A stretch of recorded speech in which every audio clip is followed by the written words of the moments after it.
Well, this is Tuesday night Bible study. Thank you for everyone out there on Facebook for joining us. So we're going to talk about something a little bit different, maybe a little, I don't know if you could say less serious, but things are so serious right now when we need to be serious about stuff. But we're going to talk about leaving the familiar. And basically what I'm going to focus on is vision. I've been on my own personal journey for a few weeks now where vision is concerned, leaving the familiar is concerned, about having goals and dreams and stuff like that. But, especially in this day that we're in, we're always so focused on what is going on in the world, what's going on in this nation, what's going on all over the place, and we need to be. Rightfully so, we need to be focused on stuff. And in position and prepared and serious. But, sometimes we need to look at, I don't know, more, not refreshing, but something that's more, a little bit on the lighter side. A little bit more to give us a boost to who we are and who we're supposed to be. So like I said, I'm going to talk about something a little bit different. And actually what I'm going to talk about, like I said, is leaving the familiar. But I'm going to talk about you, so to speak. I'm going to talk about the focus being on you. Now, we're not supposed to be focused on ourselves and all that. We hear, well, we're not supposed to be focused on ourselves. It's about others. Right, it is. We're not supposed to be focused on ourselves. It is about others. But you can't help others if you haven't helped yourself. You've got to have some type of focus on yourself for yourself to learn and to grow and to get to where you're supposed to be, to get to where Yahweh has called you to be. So you've got to have focus on yourself.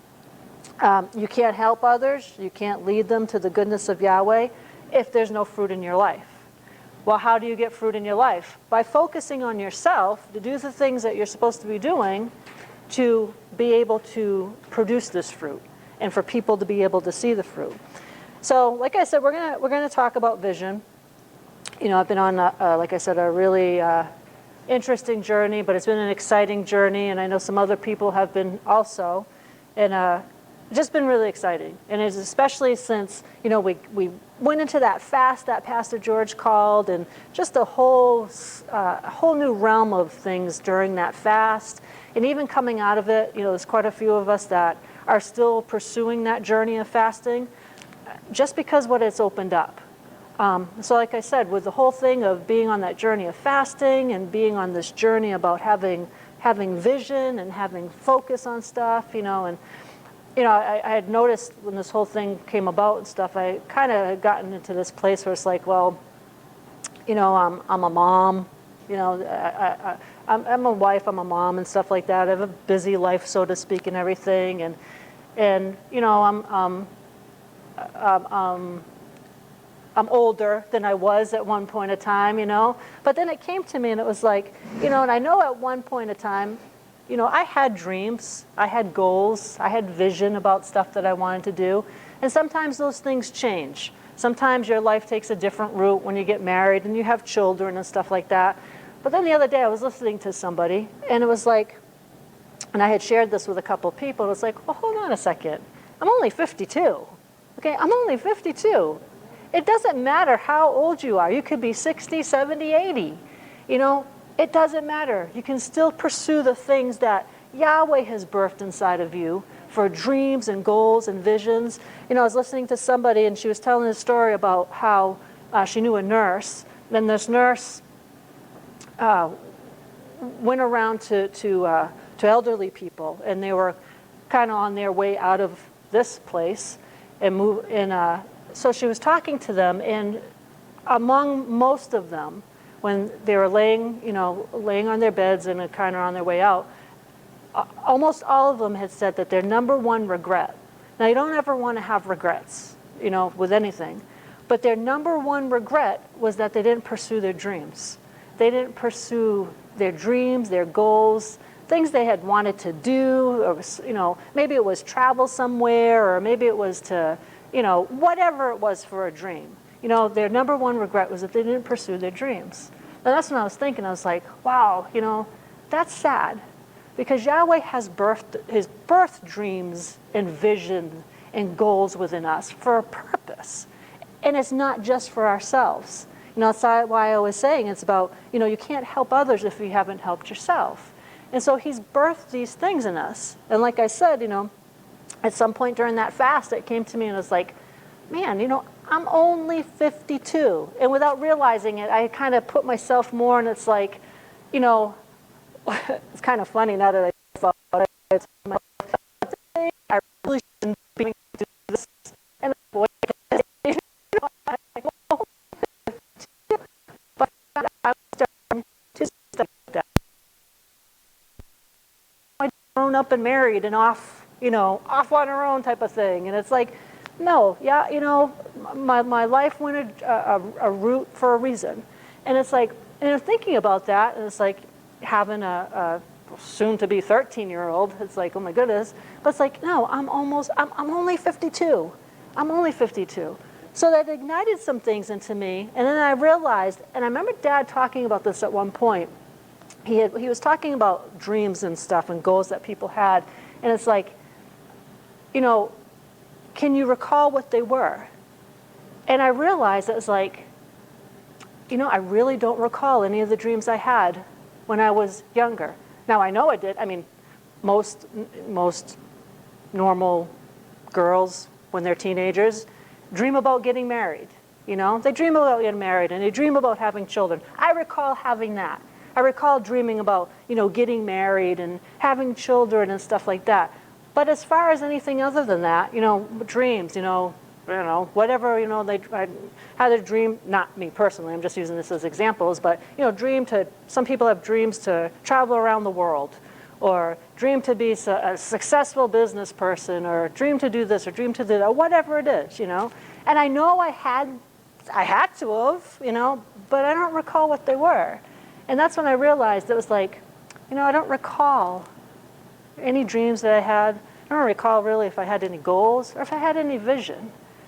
And then now looking at it now and looking at what Yahweh says about that, especially what he says about vision, it was like, hold on a second.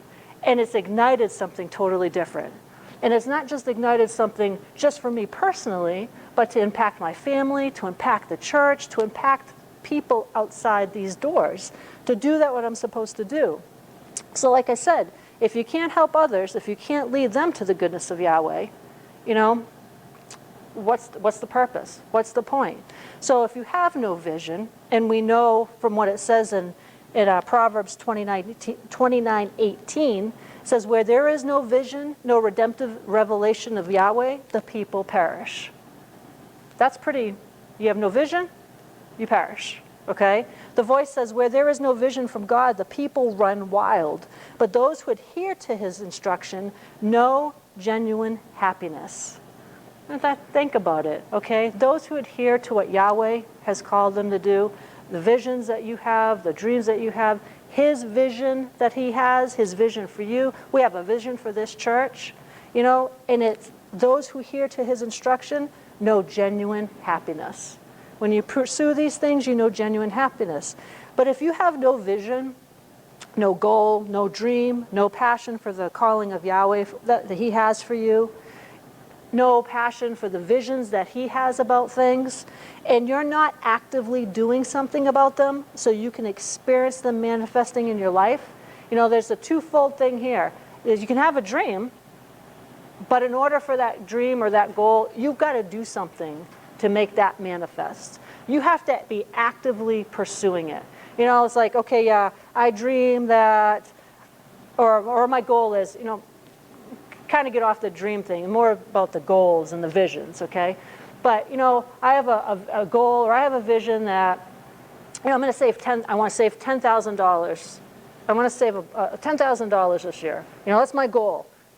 Well, are you just sitting there thinking, I'm going to save $10,000? Because if you're just sitting there thinking you're going to save $10,000, it's not going to happen. You've got to be actively doing something about it. Well, what are the examples of actively doing something? Okay, well, I'm not going to eat out anymore.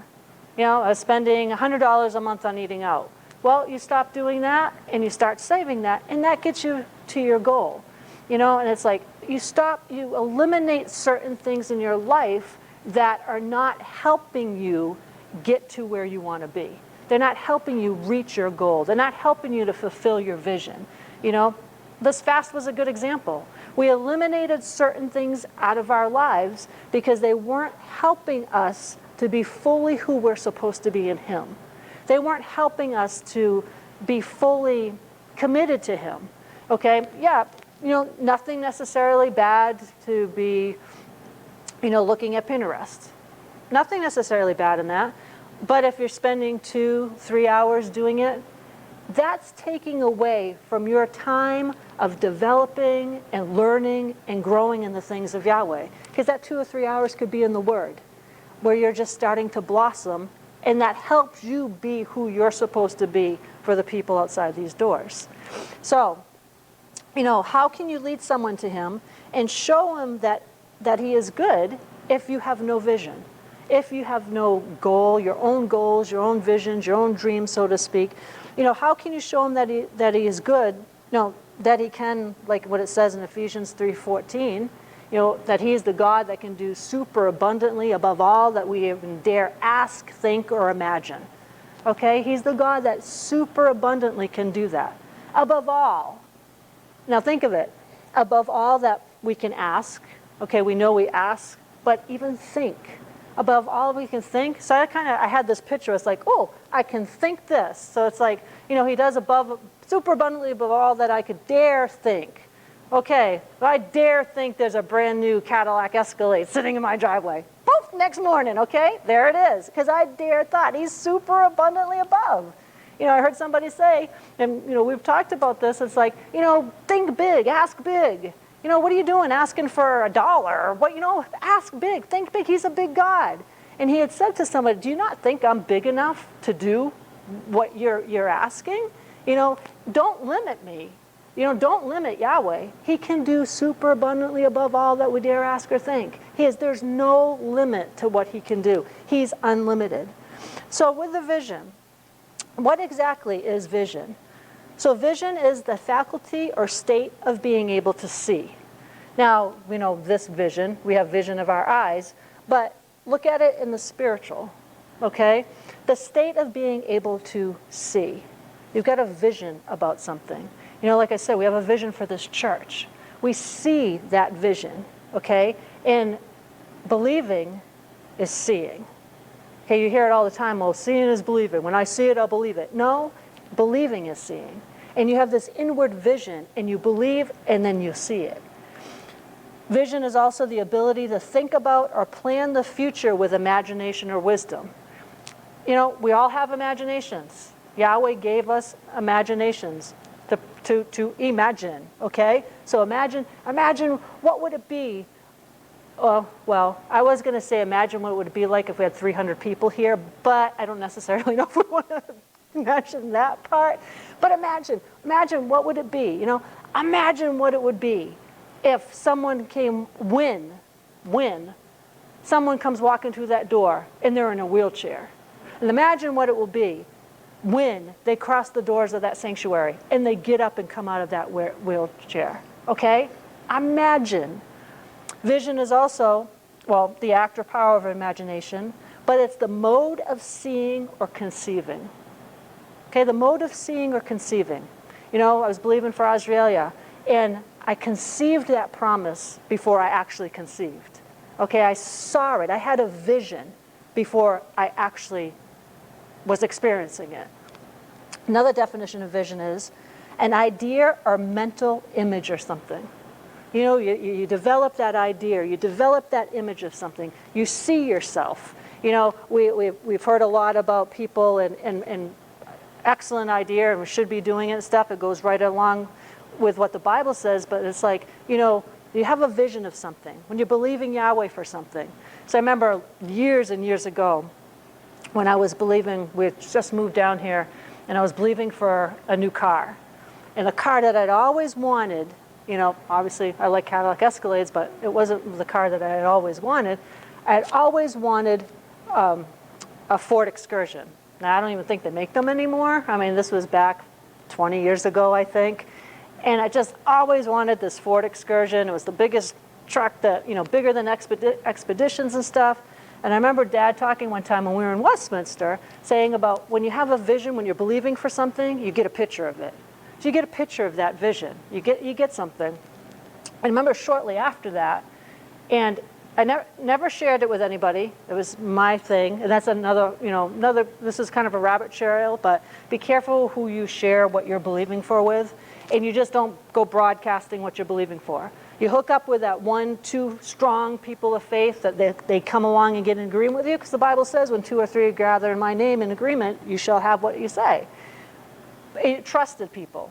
But you just don't walk around to, downtown Main Street, I'm believing for an excursion. I'm believing for an excursion. You just, no, okay?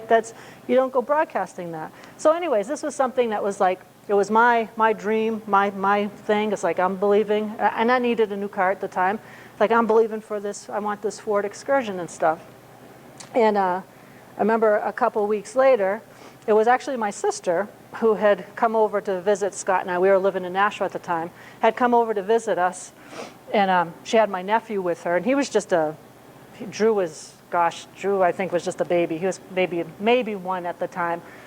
And so they had come in and everything, and my sister was like, oh, by the way, she's like, Drew and I were they were in some toy store or something, and she's like, I was trying to find something for him, and I was walking by the Matchbox section, and I just thought, I'm going to get Sherry a Matchbox. And I was like, okay, that's weird. You're going to buy me a Matchbox? I'm a grown woman. I don't play with them anymore, But so she's like, but I just was led to buy you this Matchbox. And so she hands me it, and it's a Ford Excursion. And I thought, you know what?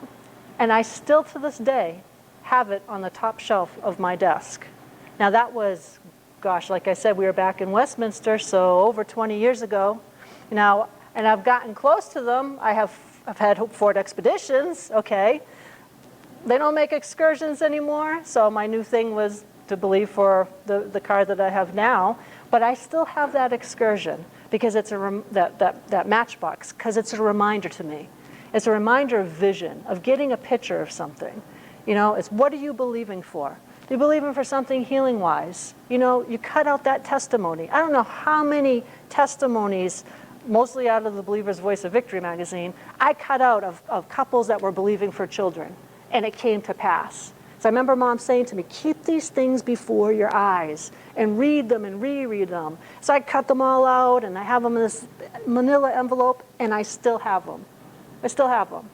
Not quite sure why I still have that envelope, but I still have it, And it's like you put something before your eyes, what you're believing for.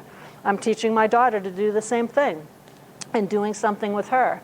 I shared recently about how, the vision that I have for her, that Scott and I have for her, and teaching her these things. But it's like, okay, I'm going to get a picture of probably Gloria Copeland up on a stage talking to hundreds of people and taking Gloria's face off and putting my daughter's.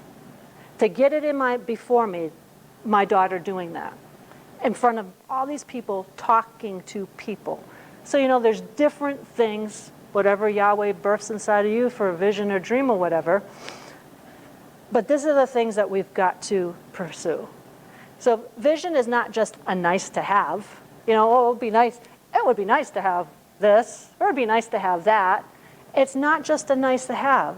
Vision, godly, biblical vision, it is essential for success and survival. It's equipping you to be who you've been called to be. And it's equipping you to help, like I said, all those outside these doors. When vision is revealed, it gives direction and challenges purposeful living. That was like, when it's revealed, it gives direction and challenges purposeful living. The Lord's desire, Yahweh's desire for you to share in His visions is even greater than your own desire to see them. He has equipped you with an imagination to conceive those dreams and visions, and if you allow yourself to see them and remove all limits, nothing will be impossible with Yahweh. So you got to remove all the limits. And we know there's nothing impossible with Yahweh. There's no limits to what He can do. So with vision, now a lot of people don't like this next word, but vision takes change. Now this is where the leave the familiar comes into, okay? So the vision takes change, and change takes leaving the familiar. So when you go to Joshua chapter 3, verse 4, the complete Jewish Bible says, now they're talking about the ark, but in Joshua chapter 3, verse 4, it says, but keep a distance between yourselves and it of about 1,000 yards. Don't come any closer, so that you will understand which way to go, because you haven't gone this way before. That's a powerful, powerful phrase right there, because you haven't gone this way before.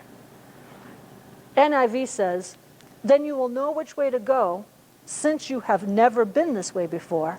But keep a distance about 2,000 cubits between you and the ark, and do not go near it. But you will know which way to go, since you have never been this way before. The Message says, make sure you keep a proper distance between you and it, about half a mile. Be sure now to keep your distance, and you'll see clearly the route to take. Now, I like the way the Message says that, okay?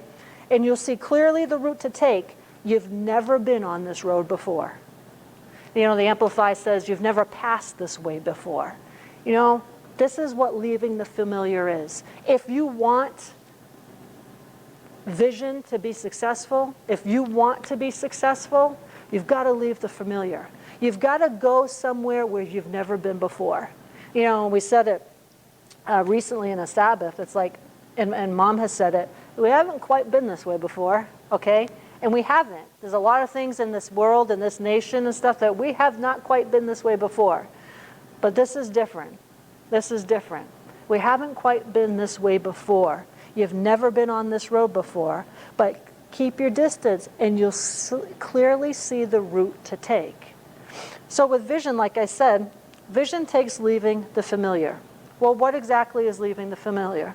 Well, if you look at the example of Abraham, and we go to Genesis chapter 12, in the Amplified Classic it says, now in Haran the Lord said to Abram, go for yourself for your own advantage, away from your country, from your relatives and your father's house, to the land that I will show you. He's embarking Abram at the time, he's not Abraham yet, but he's Abram. He's embarking him on a journey of leaving the familiar. Everything he's ever known, you know, and go to a land that I will show you. Abram doesn't even know where he's going. He hasn't even seen it. He's going to show him as he's going. You know, and this is kind of a side note, but that's another thing about vision. Successful vision, to accomplish it, to grab a hold of it and have it manifested, is one step at a time. You take that first step, and then Yahweh shows you the next step. And then you take the next step, and then Yahweh shows you the next step. And he step one by one, you know, step by step, until you get to where you're supposed to be, until you get to that vision being fulfilled. So he says, away from your country, from your relatives and your father's house, to the land that I will show you. And then what does he say? Because Abram's leaving the familiar. And I will make of you a great nation, and I will bless you with abundant increase of favors, and make your name famous and distinguished, and you will be a blessing. So this vision that Yahweh had for Abram, and we know it became Abram's vision, is right there.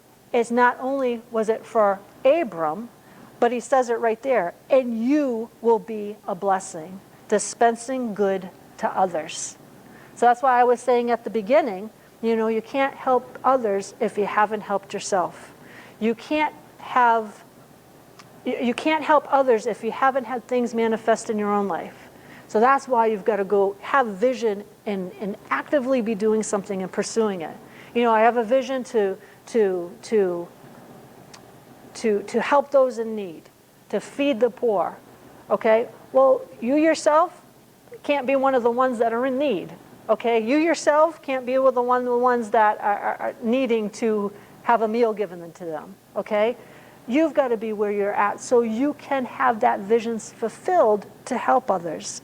Verse 3 says, and I will bless those who bless you, who confer prosperity or happiness upon you, and curse him who curses or uses insolent language toward you.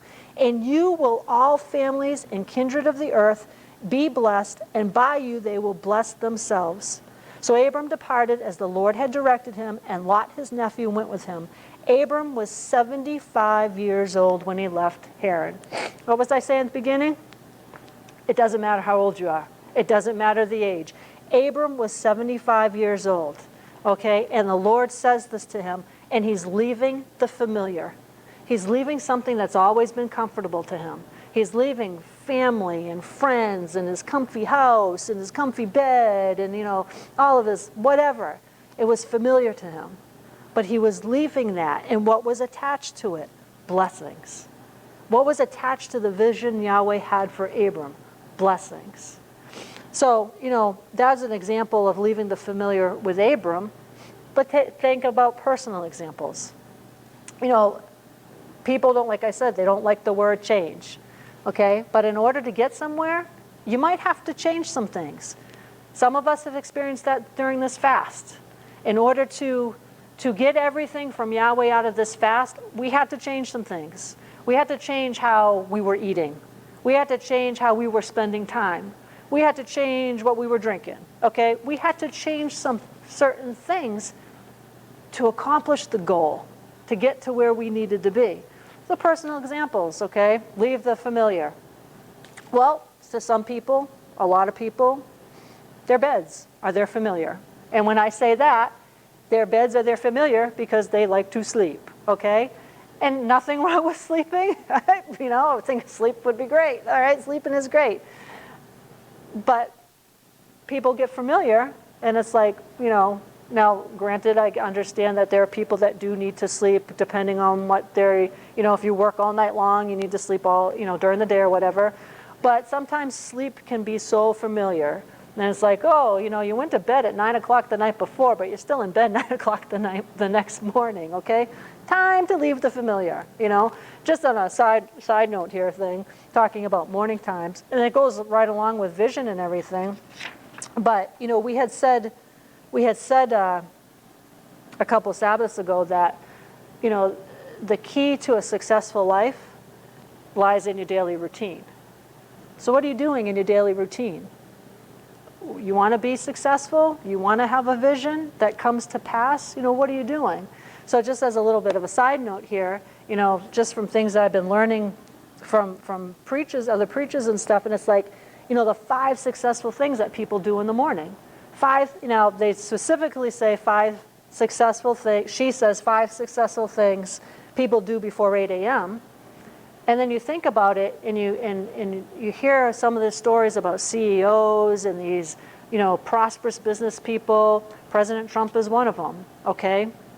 He didn't get to where he is now financially by just poof, okay? He had to do some changing, but he had to put work in. He had to put effort in. He had to focus. He was serious about the goal that he wanted to accomplish. So, 5 successful things, 5 things successful people do. Pray and meditate, big one.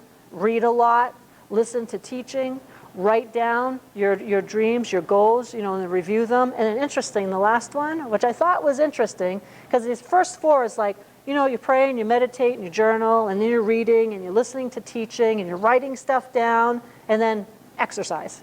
It's like, where does that fit in? Poof, exercise. Okay, but yeah, if you want to be successful, you got to have a good body, fit body. You need to exercise, stuff like that. So I thought that was very interesting. And like I said, you look at people like President Trump, and you hear different stories of like top CEOs and stuff. They get up, 3 hours before they're even supposed to leave the house to invest some time in themselves, to focus on themselves so that they can accomplish what they need to accomplish, but also to impact people. And to help people in different areas. So, like that personal example, we used Abram, whatever personal example in your own life of leaving the familiar.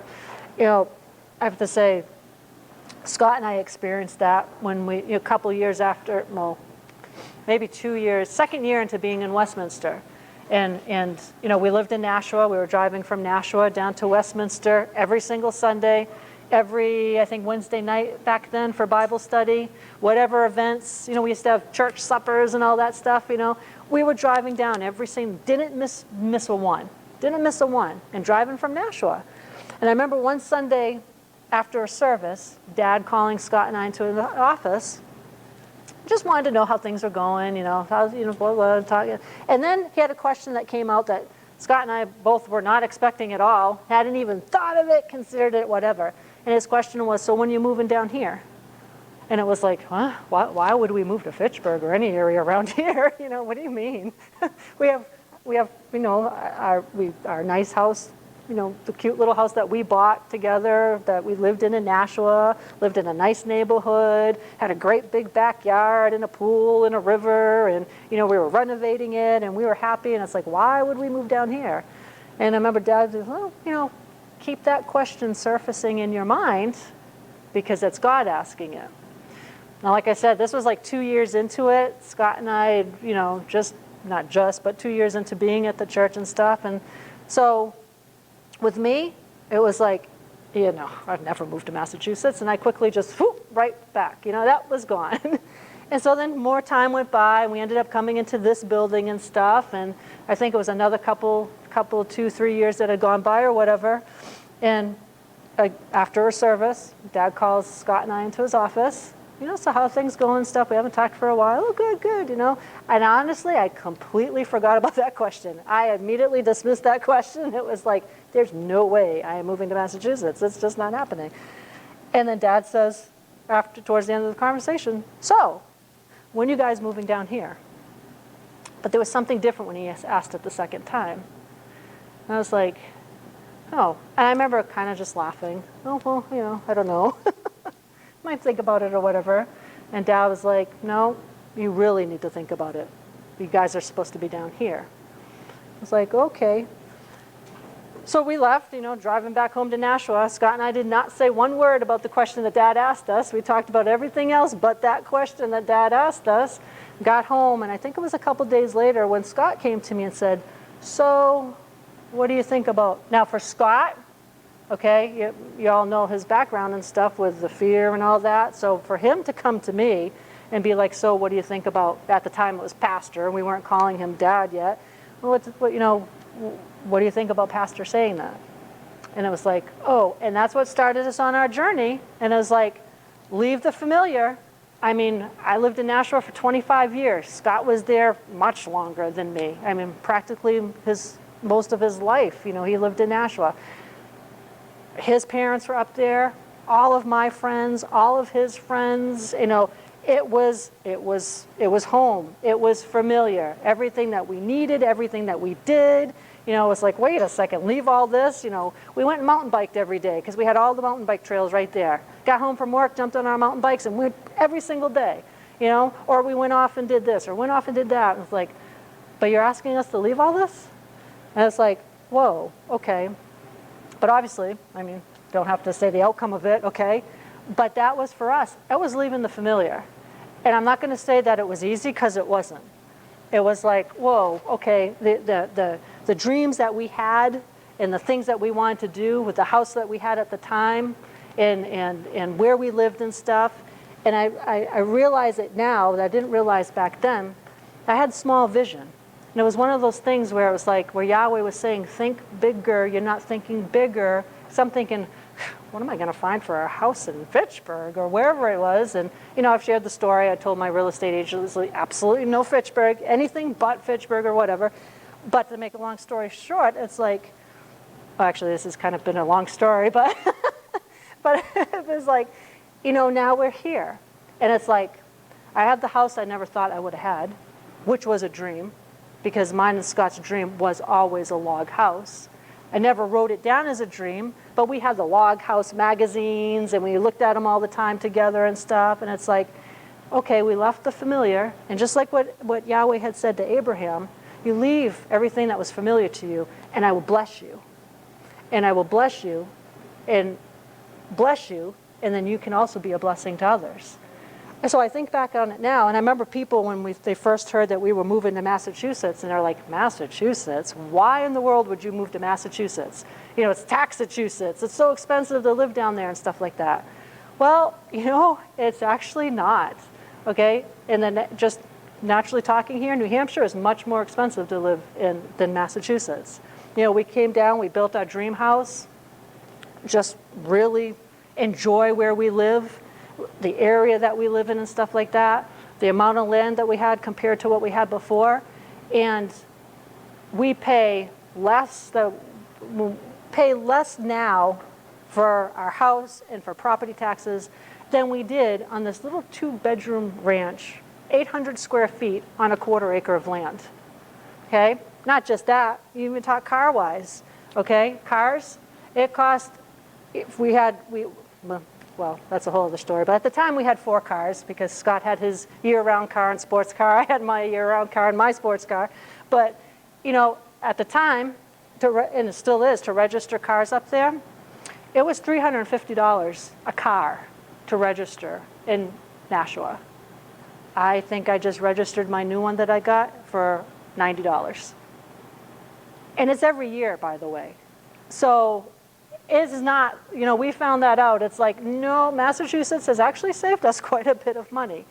But we didn't know then that that one question that Dad was asking, leave the familiar, was bringing us on a journey that I've been on now that I never thought would I'd be on.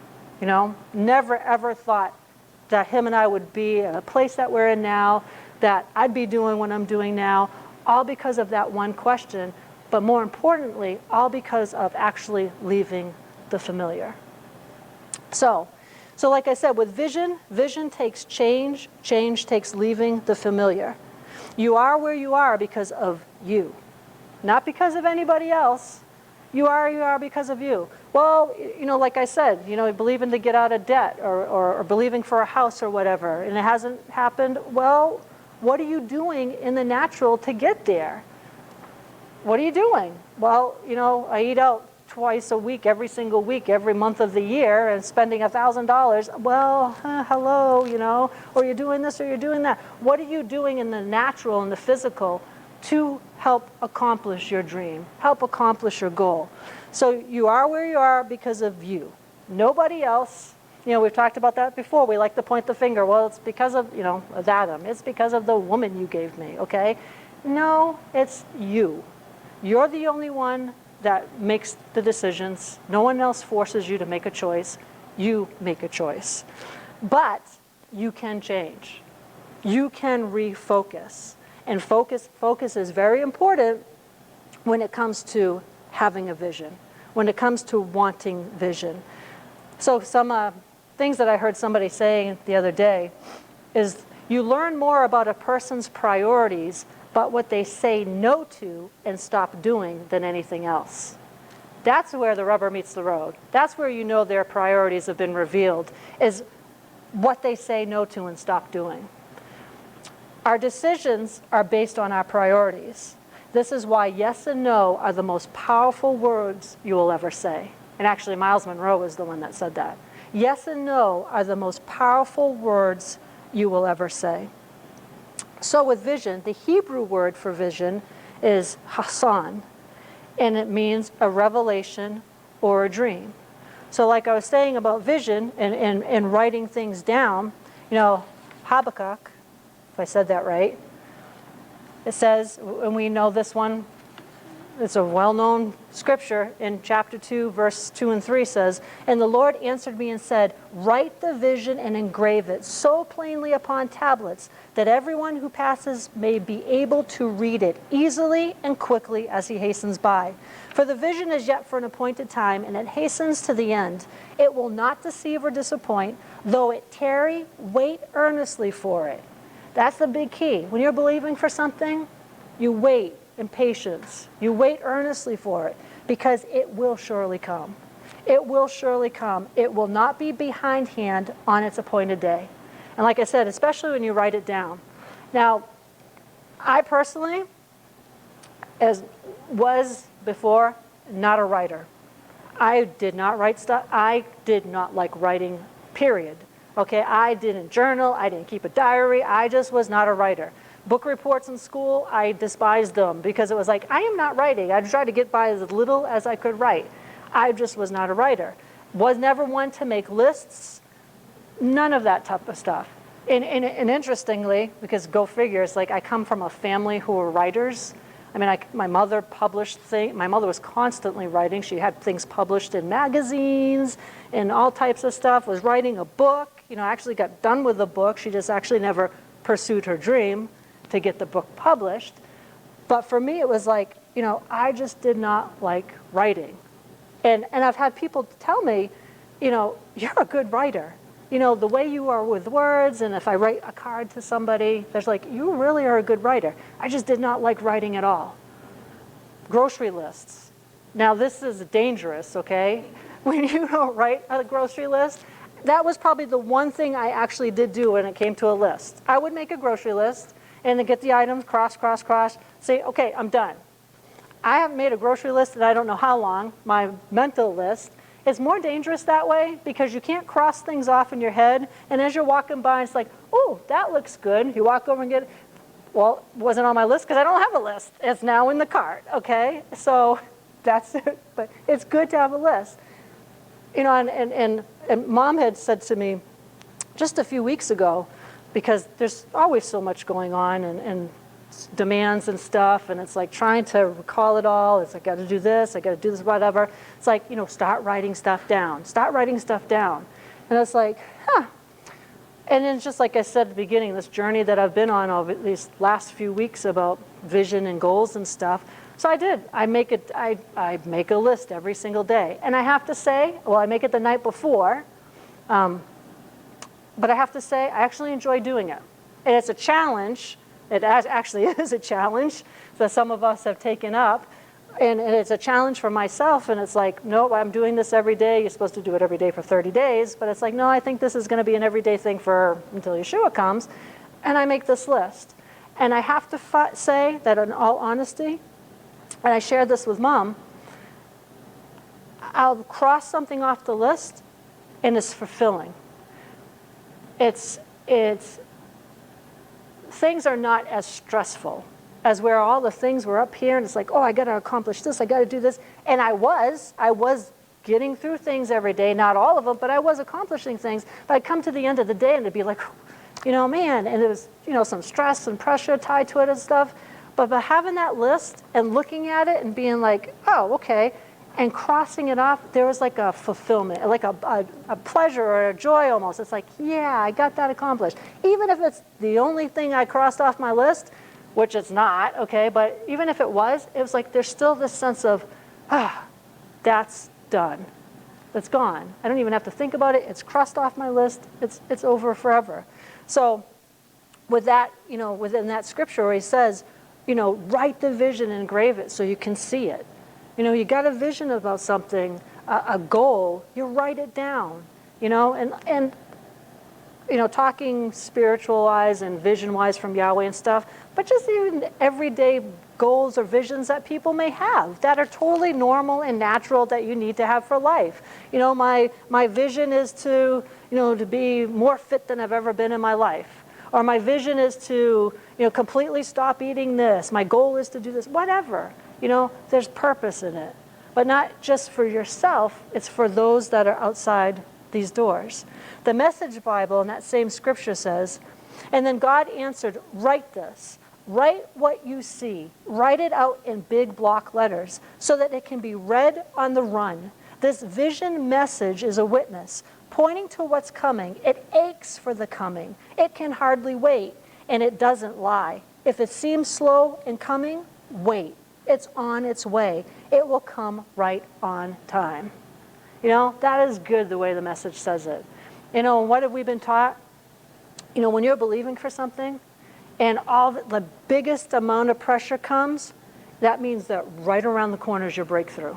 Right around the corner is your breakthrough. If you just don't give up and quit. If what you have written down, keep that before you. Keep that before you. And say out loud, you know what, Yahweh? I know this is what you promised me. I know this is what you said I could do. And it will get done. It will be done. So vision in the Hebrew, like I said, is a revelation or a dream. And, you have priorities. And in the midst of those priorities, I heard somebody talking about, like, when you write your list of goals, you should have, the top 3. So say you make people make New Year's resolutions for whatever, and most of the time they don't even, week one and poof, they don't even do anything with them. But you make out a vision list and you have things on it. And I heard somebody say, you pick out, what are the top 3 on that vision list that you can go after and accomplish. But I heard somebody make a quote that said, read somebody with this quote he had made that said, if you have more than 3 priorities, you don't have any. Now think about it. It's true. If you have this whole list of priorities, they're not all priorities. They can't be. That's why you got to narrow it down to 3. So interesting little story that I was going to share real quick. I was listening to Terry Savelle Foy, and actually been listening to her quite a bit lately. I never was really into Terry Savelle Foy before. I mean, she's a great preacher and stuff like that. But when Holy Spirit directs me in a certain direction to a certain preacher, I quickly do it. So it's probably been 2 months now, I want to say, that, one morning he said, turn on and watch Terry. So I was like, okay, cheerleader dreams, Terry, yeah, she's good for pumping you up and stuff. But in that one morning, answers that I had been seeking, I received in just that 1 30-minute broadcast. And then interesting, before we even started the fast, she did this whole thing where she was talking about fasting.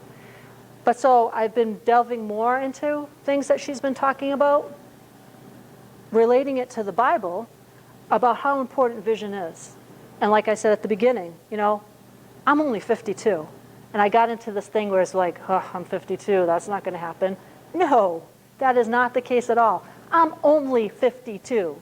What I had as a dream, as a vision, I'm going to go after it, and it's going to come to pass. What I have for a vision and a dream with my husband and us as a family with my daughter, it is going to come to pass. Okay? I'm only 52. Still got tons of time left. Okay? But, just listening to some interesting things from her, and so she was talking about how this whole priority thing, and you've got to have priorities. And like I said, it's best to have just the 3 priorities. So she was talking about how her and her husband Rodney had made this list for their 5 goals for, it was 2022 they did this, I think. These 5 goals. And they were these goals that, okay, were these 5 goals, which ones of these were priorities out of these 5? So they had just bought their dream house. So she said they made this list and the 5 priorities, and the first one was to build up their investments because they took all their investment money out to put towards this dream house. The second one was to build up their savings account because they had taken all this money out to put towards their savings account to put towards the house. The third one was to pay off the house. The fourth one was to sell a piece of land that they've had for years and years and years. That they've had this piece of land and was waiting for the most opportune time to sell it and stuff. And then the 5th one was to take a European vacation to celebrate their 33rd wedding anniversary. So out of those 5, she said, what do you think would be the top one to pursue? So I'm thinking about them, and I was like, build up investments, build up savings, pay off the house, sell the land. Not the European vacation, okay? That's not number 1, obviously. So I was thinking, well, pay off the house, maybe? Because, you all want to pay off your house type of thing. So she's like, okay. She's like, the top one is sell the land. And why is it sell the land? Because you sell the land, they've sold the land, and they got enough money to build their investments back up, build their savings account back up, pay off the house, and go on their European vacation from that one priority. And I thought, whoa, so here I am thinking, pay off the house. Well, paying off the house does nothing to build up my investments, my savings account, but it was sell that piece of land. Because within that piece of land, that one priority took care of the other 4. And I was like, whoa, and it just gave me a whole other way of thinking. I was like, wow, that is good. That is really good. So like I said, with this whole thing with vision and stuff, James 1:8 says, for being as he is, a man of 2 minds, hesitating, dubious, irresolute, he is unstable and unreliable and uncertain about everything he thinks, feels, and decides. That's a place you don't want to be. A person with vision Can't be double-minded. Double-minded will get you no closer to what you're believing for. The NLT says their loyalty is divided between God and the world, and they are unstable in everything they do. The NIV says such a person is double-minded and unstable in all they do. Another quote that I actually heard, it was from Terry. She said, what you do behind the scenes is more important than what you do before people. Now think about that. What you do behind the scenes, what you're doing behind closed doors, how you're being, how you're spending time, how you're relating to family, whatever, what you're doing behind the scenes is more important than what you do before people.